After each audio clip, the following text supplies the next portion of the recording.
तो दोस्तों, अगर आपके घर में भी कोई भी लोहे का सामान है जिसके ऊपर पेंट करके आप उसको जंग से प्रोटेक्ट करना चाहते हैं और आप उसकी लाइफ को बढ़ाना चाहते हैं, तो आपको उसके ऊपर प्रोटेक्टिव फिल्म ज़रूर लगानी होगी। लेकिन इसको लगाने का एक कंप्लीट प्रोसेस होता है। वो प्रोसेस क्या होता है, आज के वीडियो में मैं आपको वो प्रोसेस बताने वाला हूँ।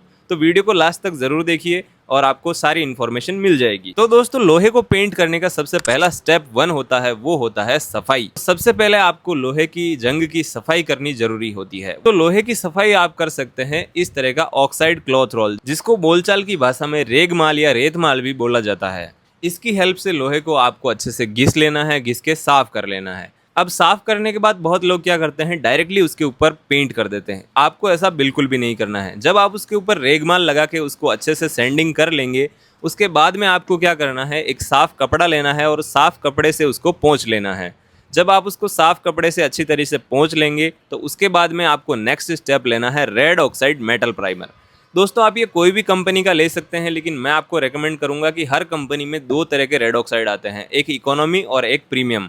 तो आप यूज़ करें, हमेशा प्रीमियम का यूज़ करें। जैसे एशियन पेंट में बात करें तो एक आता है स्पार्क रेड ऑक्साइड और एक आता है ये नॉर्मल रेड ऑक्साइड। आप इस रेड ऑक्साइड का यूज़ करें।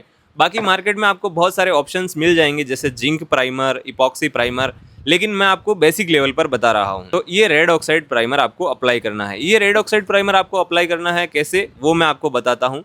आपको इसके अंदर मिक्स करना है टर्पेंटाइन ऑयल। तो दोस्तों, ये होता है टर्पेंटाइन ऑयल। इसको पतला करने के लिए दोस्तों आप पानी का इस्तेमाल नहीं कर सकते। आपको इसमें थिनर या फिर टर्पेंटाइन ऑयल ही मिक्स करना रहेगा। मैं आपको रेकमेंड करूंगा कि आप टर्पेंटाइन ऑयल का ही यूज़ करें, क्योंकि ये सूखने में थोड़ा सा लेट सूखता है, तो आपको काम करने में आसानी होगी। 1 लीटर में 250 से 300 ml के आसपास आपको ये टर्पेंटाइन ऑयल मिक्स करना है और उसके बाद ब्रश या फिर स्प्रे या फिर रोलर, किसी की भी हेल्प से आप रेड ऑक्साइड अप्लाई कर सकते हो। दोस्तों, एक बात का आपको हमेशा ध्यान रखना है कि रेड ऑक्साइड सिर्फ एक कोट अप्लाई होता है। रेड ऑक्साइड में आपको मल्टीपल कोट्स की रिक्वायरमेंट नहीं होती है। रेड ऑक्साइड करने के बाद दोस्तों, रेड ऑक्साइड को आपको सूखने के लिए 3 से 4 घंटे के लिए छोड़ देना है। रेड ऑक्साइड 3 से 4 घंटे में इजीली सूख जाता है। जब रेड ऑक्साइड अच्छे से सूख जाए, तब दोस्तों आपको करना है ऑयल पेंट। दोस्तों, ऑयल पेंट भी बहुत सारे टाइप्स के आते हैं और बहुत सारी, अभी तो पेंट में बहुत सारी कंपनीज आ रही है। आप कोई सा भी करवा सकते हैं, लेकिन ऑयल पेंट करने का भी एक सही तरीका होता है। वो तरीका क्या होता है, वो मैं आपको बताता हूँ। देखिए, जब आपका रेड ऑक्साइड कंप्लीट हो जाए, तब आपको लेना है पेंट। ऑयल पेंट आप कोई सी भी अपनी पसंद का ले सकते हैं। इसमें बहुत सारे शेड आते हैं। वो शेड मैं आपको एक बार दिखाता हूँ। जैसे लाइक इतने सारे शेड्स इसमें आते हैं।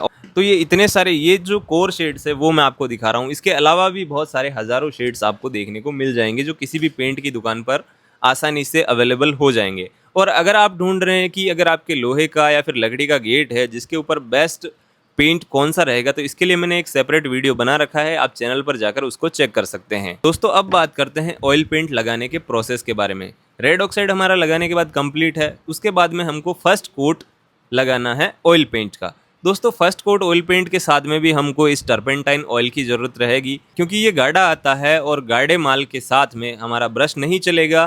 तो ब्रश को चलाने के लिए हमको इसमें ऑयल पेंट में तारपीन मिक्स करना ही पड़ेगा। तो दोस्तों, ऑयल पेंट में 1 लीटर में 200 ml टर्पेंटाइन के हिसाब से आपको टर्पेंटाइन ऑयल मिक्स करना है और उसके बाद ब्रश, रोलर और स्प्रे, आप किसी की भी हेल्प से ये अप्लाई कर सकते हो। बहुत लोग तो सूती कॉटन कपड़े से भी अप्लाई कर देते हैं। वो तरीका भी ठीक है, लेकिन मैं आपको रेकमेंड करूंगा कि आप रोलर या स्प्रे का यूज़ करें। और अगर नहीं हो पा रहा है तो आप ब्रश का भी यूज़ कर सकते हैं, लेकिन अगर आप रोलर और स्प्रे से यूज़ करते हैं तो फिनिशिंग बहुत अच्छी आती है। तो ऑयल पेंट में टर्पेंटाइन ऑयल मिक्स करने के बाद आपको इसका फर्स्ट कोट अप्लाई करना है। फर्स्ट कोट को अप्लाई करने के बाद इसको कम से कम 8 से 10 घंटे तक सूखने के लिए छोड़ देना है। और अगर मौसम सर्दी का या बारिश का है तो आपको इसमें 2 से 3 दिन भी लग सकते हैं, क्योंकि ये सूखने में बहुत ही ज़्यादा टाइम लेता है। जब आपके ऑयल पेंट का फर्स्ट कोट अच्छे से सूख जाए, तब आपको इसका सेकंड कोट अप्लाई करना है। आपको बस 1 लीटर में 200 ml यानी कि अराउंड 100 ml में 20 ml के अकॉर्डिंग टर्पेंटाइन ऑयल मिक्स करना है एंड इसका सेकंड कोट अप्लाई करना है। एंड दोस्तों, एक बात का आप हमेशा ध्यान रखें कि जब भी आप ऑयल पेंट करवा रहे हैं तो वहाँ पर धूल या फिर कोई भी जैसे लकड़ी का काम हो रहा है आपका, तो वो पास में नहीं होना चाहिए। एटलीस्ट जब तक ये सूखे तब तक तो नहीं होना चाहिए, क्योंकि अगर ऐसा धूल की मिट्टी या फिर लकड़ी का काम हो रहा है तो वो जैसे पार्टिकल्स होते हैं वो उड़ के इसके ऊपर चिपक जाएंगे और आपकी फिनिशिंग को बिल्कुल बेकार कर देंगे। तो दोस्तों ये था आपके लोहे के कोई भी सामान को प्रोटेक्ट करने का एक सही तरीका। इसी तरीके से आप अपने किसी भी लोहे के सामान को प्रोटेक्ट कर सकते हैं। एंड इस ऑयल पेंट से रिलेटेड आपका कोई भी कमेंट हो तो आप कमेंट सेक्शन में अपने भाई से पूछ सकते हैं, मैं कोशिश करूंगा कि आपको उसका जवाब दे दूं।